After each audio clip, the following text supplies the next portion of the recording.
જાફરાબાદ ખાતે વાપાડિયા અને ખંડેરા વિસ્તારના રહીશો અને ખેડૂતો દ્વારા સુએજ એસટીપી ટ્રીટમેન્ટ પ્લાન્ટનું કામ બંધ કરવા અને અન્ય જગ્યાએ બનાવવા મામલતદારને આવેદનપત્ર આપ્યું। જાફરાબાદમાં ખંડેરાના રહેણાંક વિસ્તારમાં નજીક આ પ્લાન્ટનું કામ શરૂ કરેલ છે, તેમજ આ પ્લાન્ટની નજીક શૈક્ષણિક વિસ્તાર જેમ કે modern school, girls hostel, college, ITI અને રહેણાંક વિસ્તાર આવેલ છે, તેમજ આ પ્લાન્ટની દુર્ગંધ અને વેસ્ટેજ કચરાથી આજુબાજુ અનેક બીમારીઓ થવાની આશંકાના ડરના હેતુથી આ પ્લાન્ટ રહેણાંક તેમજ શૈક્ષણિક વિસ્તારથી દૂર લઈ જવા મામલતદારશ્રીને આ વિસ્તારના રહીશો દ્વારા આવેદનપત્ર આપી વિનંતી કરવામાં આવી અને આ માંગણી નહીં સ્વીકારાય તો ઉગ્ર આંદોલનની ચીમકી ઉચ્ચારવામાં આવી। મસરીભાઈ, મહાદેવ ટાઈમ્સ ન્યૂઝ, જાફરાબાદ।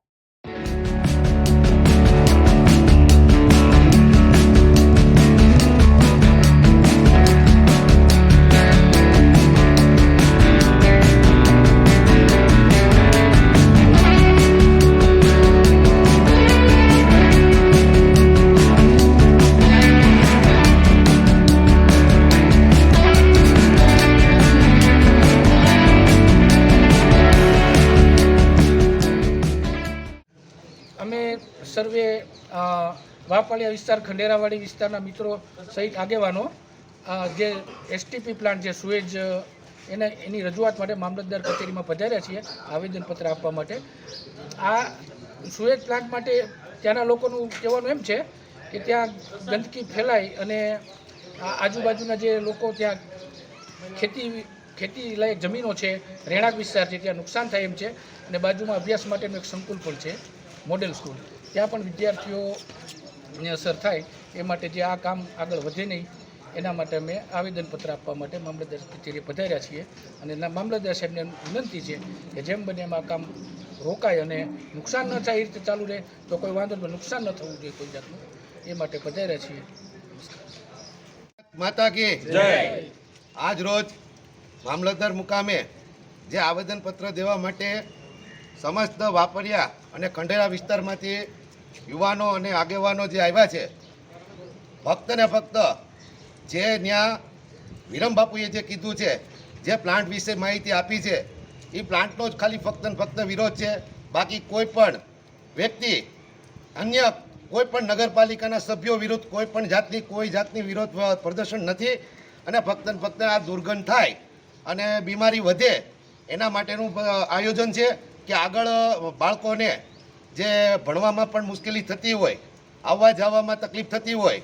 અને મોડલ સ્કૂલ બાજુમાં આવતી હોય તો એને ધ્યાનરૂપ રાખી અને આપણે આગામી આ ધોરણે જે કાર્યક્રમનું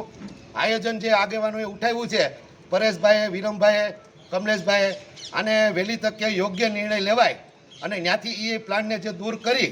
અને સંપૂર્ણ રીતે અમને સંતોષ થાય એવી અમને મામલતદારશ્રી પર અપેક્ષા છે। ભારત માતા કી જય। આજરોજ જાફરાબાદના ખંડેરાવાડી વિસ્તારમાંથી અમે મામલતદારશ્રીને આમંત્રણ દેવા આવ્યા છીએ કે આવેદનપત્ર કે સુએજ ટ્રીટમેન્ટ પ્લાન્ટ જે જાફરાબાદ 2022માં પાસ થયો છે તેનું સ્થાન ખંડેરાવાડી વિસ્તારમાં રાખેલું છે। તો આ પ્લાન્ટ આવ્યો ત્યારબાદ આજુબાજુના ખેડૂતોને બધાને ખ્યાલ આવ્યો કે આ પ્લાન્ટ જે નાગરિકો છે એમને કેટલું નુકસાન કરશે, કારણ કે એની ગંધ અને એની વાસથી એટલું દુર્ગંધ ફેલાશે કે ત્યાં આજુબાજુના વિસ્તારમાં રહેણાંક વિસ્તાર છે ત્યાં કોઈ રહી શકશે નહીં અને આ પ્લાન્ટથી 200 મીટરની અંદર જ ગર્લ્સ હોસ્ટેલ છે, કોલેજ છે, આઈટીઆઈ છે, મોડલ સ્કૂલ છે, જ્યાંના ઘણા એવા હજારો બાળકો ત્યાં ભણે છે અને રહે છે, તો તેના સ્વાસ્થ્યના આરોગ્યમાં ત્યાં આ તકલીફ થશે। તો આવો પ્લાન્ટ ગામમાંથી દૂર જ્યાં કોઈનો વસાહત ન હોય એવી જગ્યાએ હોય તો અમારા સરકારશ્રીને એક જ વિનંતી છે કે આ પ્લાન્ટ અહીંયા ન બને, એને પ્લાન્ટને રદ કરે અને કોઈ પણ બીજે જ્યાં બારોબાર એરિયો હોય ત્યાં આ વસ્તુ કરે, જેથી અહીંના અમારા ખેડૂત ભાઈઓ તથા સ્ટુડન્ટો જે સ્કૂલમાં આઈટીઆઈમાં ભણે છે તેમને આરોગ્યને નુકસાન ન થાય। હાલમાં બીમારી પણ એવી જ વકરી છે, ત્યારે આવા પ્લાન્ટો ત્યાં આવી અને આ દુર્ગંધ અને હોય છે તેથી નુકસાન થાય છે। માટે વિનંતી અમારી કે આ પ્લાન્ટ અહીંયાથી બંધ કરે અને કોઈ બીજી જગ્યાએ ફેરવે। અસ્તુ।